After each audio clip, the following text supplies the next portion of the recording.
Okay, welcome to TechiesReign Skills Academy, and this video we're talking about HTML lists. HTML lists. Okay, so yes, so the list element. Okay, so the lists. Let's change this to lists. Okay, lists. Okay, good. So HTML list allows web developers to group a set of related items in a list. So you know what it means to list something. Okay, good. So then we have two types of listing in HTML. So we have the ordered list and we have the unordered list. Okay, so I want to be working with the unordered list first, then we'll move to the ordered list. Okay, so an unordered list starts with the UL, which means unordered list, acronym UL, unordered list. Okay, it starts with that UL tag. Okay, each list item starts with what? A list tag, which is the LI. Okay, good.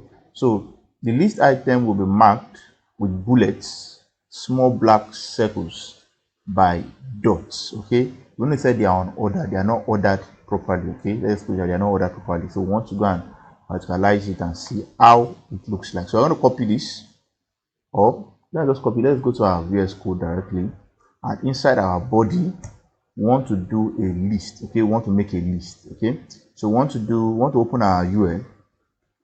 So let's small letter.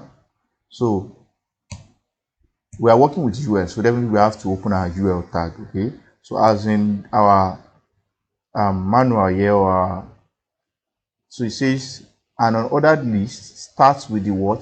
With the UL. Okay, so and when you open the UL, you have to close the UL, obviously. Okay, so we have opened and we have closed the UL. Okay, good. So now inside the UL, now we want to have our list. Okay, so now we know that the short form for list is LI. Okay, that's what we use for our list. So let's say we want to make something like let's say list of male names. Okay, yeah, list of male names. Okay, so then we'll now say Li, we say John. Okay, obviously John is a male name. Okay, so then we say another one is let's say James. Okay, and let's add the third one, and let's say the third one is let's use